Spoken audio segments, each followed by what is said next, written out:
cold wind over a frozen field. In the distance, artillery flashes. Closer, only the burnt-out skeletons of tanks. And in the middle of this hell stands a small, thin armored vehicle. Its name? SU-76.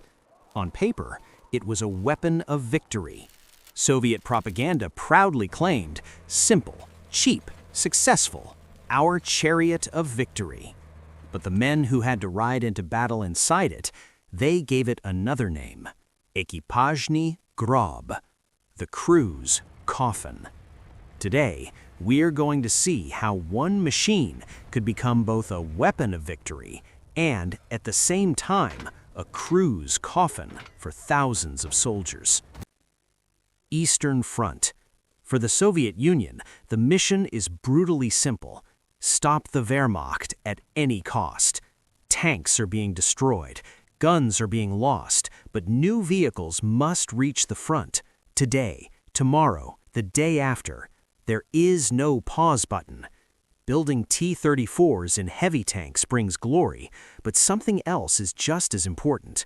A workhorse vehicle that can act as artillery, infantry support, and, if needed, an anti-tank weapon that can be mass-produced in factories almost like baking bread. Out of that desperate need, the SU-76 was born. Designers received a very clear brief. We already have the T-70 light tank chassis. Put a 76mm gun on top of it. Keep the body light so it can move fast. No unnecessary complexity. Factory workers must learn to build it quickly.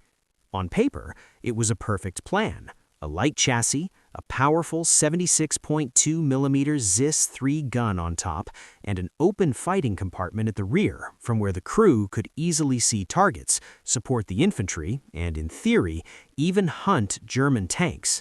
From design offices in Moscow to giant factories in the Urals, Soviet industry moved at a frantic pace. Chassis rolling down the line, sparks flying from welders' torches, engines dropped into place, guns mounted, while the radio proudly played propaganda songs, "We are building the weapons of victory." But inside that rush, a deadly flaw was hiding. The first version of the SU-76 looked impressive, and the plans seemed solid. But almost as soon as it reached the front, the problems began. The engine and gearbox combination, the strain on the drivetrain, vehicles broke down on the road, gearboxes cracked, and unit commanders were furious. Yet even bigger than the mechanical issues was the design of the fighting compartment itself. An open top, no roof, almost exposed on all sides. The commander, gunner, loader, their heads, necks, and chests were practically under the open sky. What does that mean on a battlefield? It means mortar shells, artillery shrapnel, and bombs from Stuka dive bombers could all easily just find their way inside the vehicle. The SU-76's armor on the front and sides was never very thick, but with the top completely open. When German HE shells and mortars tore into the area, trees, earth, and metal were shredded into high-speed fragments and hurled in every direction. In a closed tank, those fragments often just pinged off the armor. In an SU-76, they tore into exposed flesh. Many SU-76 crews had the same story. The shell didn't hit us directly, but our men still died. The vehicle survived. The people inside did not. That is why crew's coffin was not just a dark joke, it was a very real, very personal fear. But war is not only technical problems and sudden violent death. Between those moments, there are people. A day for an SU-76 crew often began on bare earth and snow. Beside the vehicle, they scooped ice-cold water from a metal bucket to wash their faces. One man hung a tiny mirror on the armor and tried to shave. It was a quiet act of defiance. We will stay human, even here. At the field kitchen, smoke rising into the sky, they lined up for a thin soup, a piece of black bread. Then, back at the SU-76, they broke that bread again to share it among themselves. One man secretly wrapped a small piece of food and hid it in his pocket. Who knows what tomorrow brings? Another took out a worn family photograph, a mother, a sister, a wife, a child. His fingers shook in the cold, but his eyes lit up. At night, someone sat on the SU-76's track, paper on his knees, writing a letter home. We are still alive. The vehicle is causing trouble, but we keep fighting. A few meters away, two crewmen spoke quietly, one making a small joke, the other listening in silence as distant artillery flashes lit the horizon. Sometimes, fear never spoke out loud, but it showed up in small gestures, a man quickly drawing a cross on his chest, another glancing at the sky and whispering something under his breath. Prayer or superstition, it was a mental shield, a way to stay sane. Just before battle, these human moments suddenly changed. The commander knelt in the dirt, drawing a crude map with a stick. Forest here, village here. We take position on this line. The infantry advances there. We give them fire support from behind. Someone asked, "Comrade Commander, what if the Germans have anti-tank guns there?"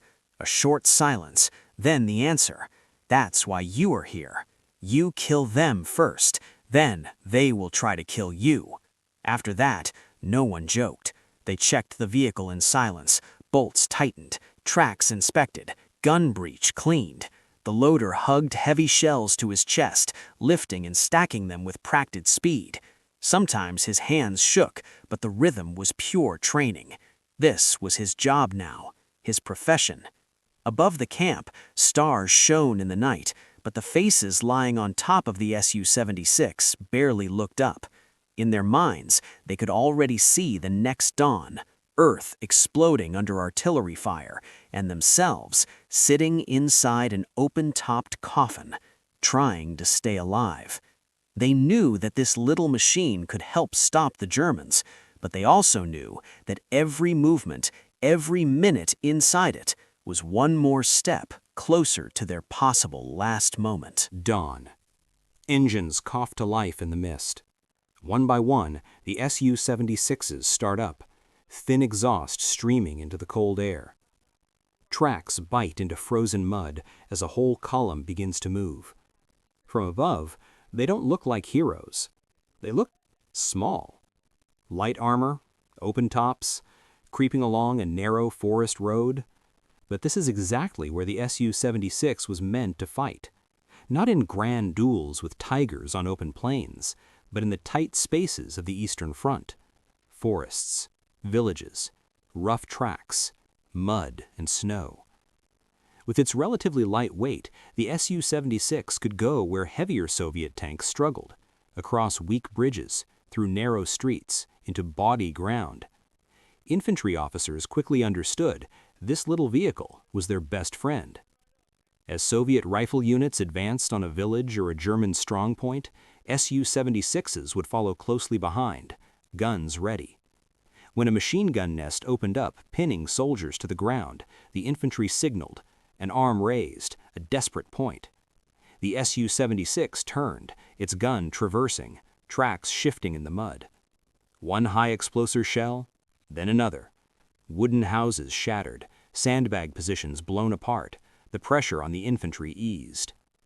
Again and again, this pattern repeated itself from 1943 onwards, infantry and SU-76 moving as a single organism, one spotting targets, the other delivering the blow. It was not glorious, it was not pretty, but it worked. In defensive battles, the SU-76 became a mobile fire brigade. Pulled up behind a low ridge or among trees, they could quickly redeploy, firing, then shifting position before German artillery replied. Their 76mm gun was deadly against soft targets, anti-tank positions, and light vehicles. Against early war German tanks, it could still punch through armor at reasonable ranges. But against late war Panthers, Tigers, and well-placed pack guns, things were different. A direct duel was a gamble the SU-76 rarely won. Soviet crews learned fast: use terrain, use camouflage, fire from ambush, move, and above all, do not be seen first. When they used those tactics, the Su-76 could be extremely effective. Hiding in a tree line, waiting for a German column to expose its flank, firing several shots in rapid succession, then disappearing behind cover before enemy gunners could adjust their sights. But when the Su-76 was pushed into roles it was never designed for, frontal attacks on fortified positions or open-field duels with heavy tanks, the results were bloody. German gunners quickly learned to prioritize these open-topped vehicles. A single well-placed HE round, even without a full penetration, could send hot steel fragments scything through the crew compartment. Sometimes the vehicle barely looked damaged from outside. Inside, the story was different. Still, the numbers tell another part of the story. By the end of the war, the Su-76 became the second most produced Soviet armored fighting vehicle, after the T-34. Tens of thousands rolled off the assembly lines. They were simple to build, simple to repair, and simple enough to train crews quickly.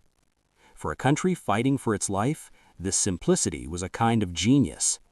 While heavier and more expensive designs remained on blueprints or in small batches, the Su-76 was already out there, in the mud, in the snow, doing the grim, overlooked work of daily war.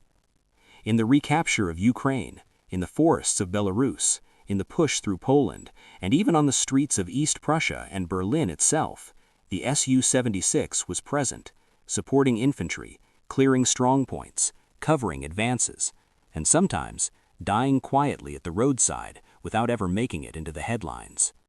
For the Soviet High Command, this was exactly what they needed: a cheap, flexible, reliable platform that multiplied infantry firepower across thousands of kilometers of front. For the men inside, it was still that same paradox: their hope of survival and their potential coffin. Every weapon of victory has a price. For the Su-76, that price was paid in human lives. Statistics alone cannot tell that story, but they give us a shadow of it. Thousands of Su-76s were lost.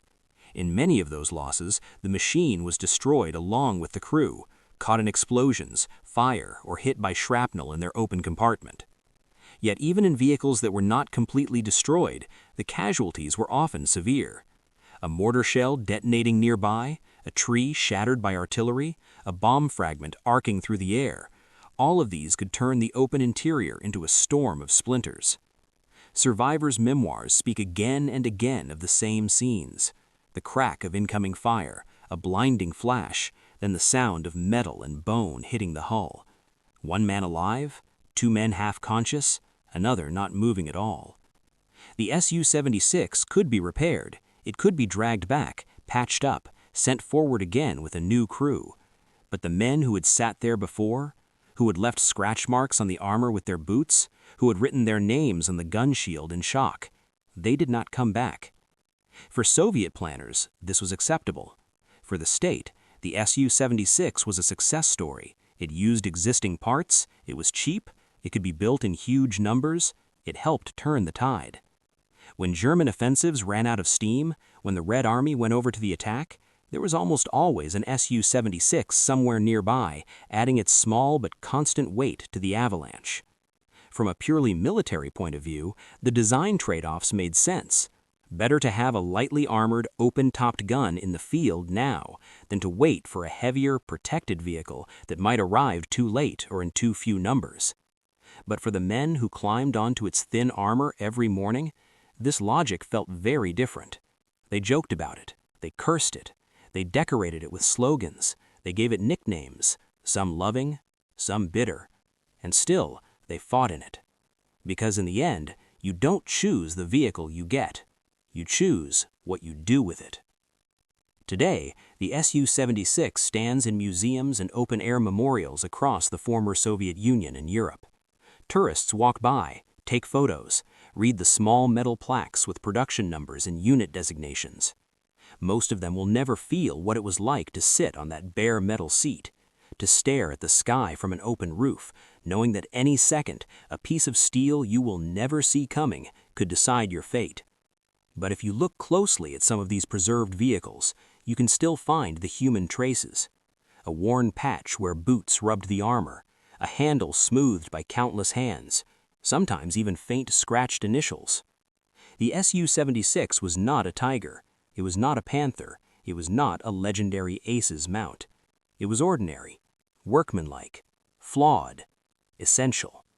A machine born from desperation, trusted with impossible tasks, and crewed by men who had no choice but to turn this fragile shell into a weapon strong enough to help break the back of the Wehrmacht. So when we call it both a weapon of victory and a crew's coffin, we are not contradicting ourselves. We are telling the full story. A story where strategy and industry meet flesh and fear. A story where design compromises and production quotas are paid for in human blood.